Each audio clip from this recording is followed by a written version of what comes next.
नमस्कार मित्रांनो, तर लाखात एक आमचा दादा या मालिकेमध्ये आपल्याला असं पाहायला मिळत आहे की सूर्य आणि तुळजाचं भांडण झालेलं असतं. तुळजा घरी येते.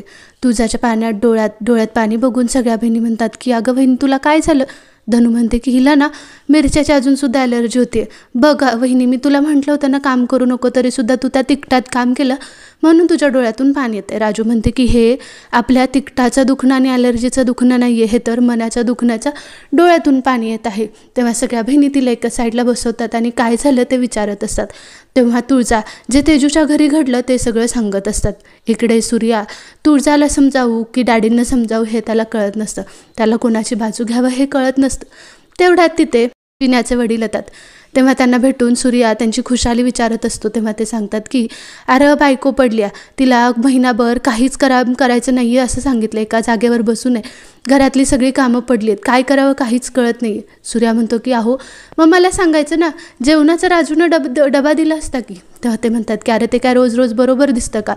तेव्हा सूर्या म्हणतो की अरे पण आम्हाला माहीतच नव्हतं, माहीत असतं तर मी एकदा भेटून येऊन गेलो असतो. तेव्हा ते म्हणतात की अरे धनू आली होती ना, तिला माहीत होतं सगळं. सूर्या म्हणतो की हो का, मला नाही माहिती, मला फक्त आजारी आहे माहीत होतं, एवढं झालं हे माहीत नव्हतं. तुम्ही काळजी करू नका, उद्यापासून मी धनूला पाठवून देतो, ती सगळं बघेल. तेव्हा ते निघालेले असतात. तेव्हा सूर्या म्हणतो की थांबा मी सुद्धा येतो, म्हणून तो सुद्धा त्यांच्या घरी बघायला जातो. इकडे सगळ्या बहिणी मिळून कसा सूर्याचा राग घालवायचा याच्या मागे लागलेले असतात.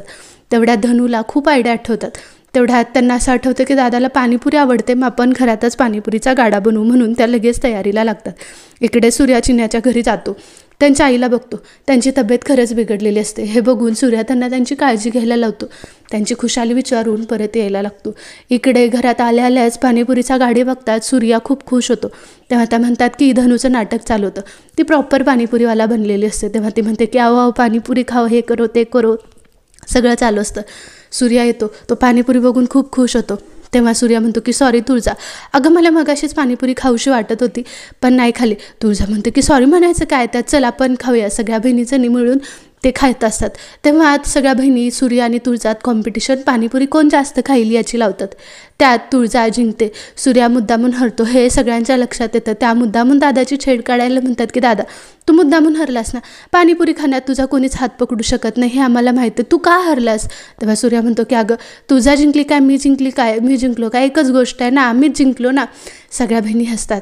सगळं त्यांचं भांडण मिटतात. बहिणी त्याला सूर्यासमोर तुळजाला नेतात आणि म्हणतात की मग तुम्ही जिंकला ना, तुम्ही दोघं एकच आहेत, मग आत्ताची भांडणं मिटली म्हणून समजायची का. सूर्या म्हणतो की हो, तुम्ही कशाला एवढा लोड घेता आणि आमची काय भांडणं एवढा वेळ टिकतात का. सगळेजण हसायला लागतात. सकाळ होते. सकाळ झाल्यानंतर सूर्या तुळजा सगळ्या आपापल्या कामात असतात. सगळ्यांनी खूप पाणीपुरी रात्री खाल्लेली असते. तेवढ्यात एक माणूस घरात येतो. घरात आल्यानंतर सगळ्या बहिणी त्यांना आत घेतात. म्हणतात की अहो तुम्ही खूप दिवसांनी काका इथे आला. तेव्हा ते म्हणतात की हो एक विशेष काम होतं म्हणून आलं होतं. ते त्यांच्या हातातलं लेटर तुळजाच्या हातात देतात. तुळजा ते लेटर वाचते आणि म्हणते की वाव खरंच.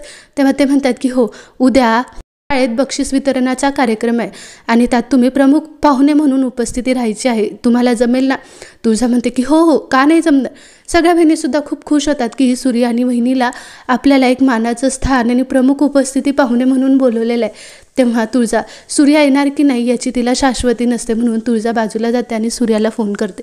सूर्याला म्हणते उद्या पण आपल्या शाळेत जायचं आहे ना, आपल्याला प्रमुख उपस्थितीचे पाहुणे म्हणून बोलवलं आहे. सूर्या म्हणतो की नाही तुळजा मला नाही जमणार. तुळजा म्हणते की तू माझ्यावर अजूनसुद्धा रागवलं आहेस का, तू येणार नाही आहेस का. सूर्या म्हणतो की अगं तसं नाही तुळजा.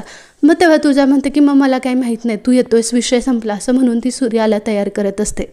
इकडे काजू पुड्या एक ॲडव्हान्स घेऊन नाचत आलेले असतात. सगळ्या बहिणींना ऑर्डर मिळाली म्हणून सांगत असतात.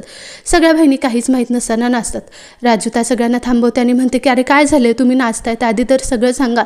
तेव्हा पुढ्या त्याच्या हातातली पैशाची जी थैली असते ती त्याला देते आणि म्हणते की हे घे तुझा ॲडव्हान्स, आणि खूप मोठे ऑर्डर मिळाले, तुझ्या जेवणाचं कौतुक एवढं वाढले की तुला थेट शाळेतून जेवणाची ऑर्डर आली.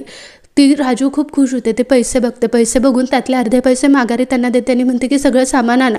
काजू म्हणते की अरे आम्हाला एवढ्या लवकर आमच्या कामाचा मोबदला नको होता. राजू म्हणते की अरे तुला तुझ्या कामाचा मोबदला नाही, घरात जे आपल्याला जेवणासाठी सामान लागेल त्याचे पैसे मी तुम्हाला दिलेत आणि सगळे पैसे व्यवस्थित न्या आणि सगळं सामान आणा, मी तुम्हाला यादी पाठवते उद्या, आणि जर लागले तर अजून घ्या, दादाच्या हिशोबात दुकानात काहीच घोळ नको, असं म्हणून ती त्यांना सामान आणायला पाठवते. सगळ्या बहिणी खूप खुश झालेल्या असतात की राजूला सुद्धा ऑर्डर भेटलेली असते. इकडे डॅडींच्या कानावर पडतं की सूर्य आणि तुळजासुद्धा प्रमुख उपस्थिती लावणार आहे. तेव्हा ते म्हणतात की आजपर्यंत सगळ्या कार्यक्रमाला, जावळापासून वास्तुशांती सगळ्या कार्यक्रमाला आमची प्रमुख उपस्थिती होती आणि कोण तो धीडदमडीचा माणूस माझ्या मांडीला मांडी लावून प्रमुख उपस्थिती लावणार? शत्रू, मी तुला सांगतोय ते कर. म्हणून ते शत्रूला त्यांचा एक प्लॅन सांगत असतात. त्यात त्यांना सूर्याला अडकवायचं असतं, त्यांना अद्दल घडवायची असते की तुम्ही माझी बरोबरी करू शकत नाही, हे डॅडींना दाखवून द्यायचं असतं.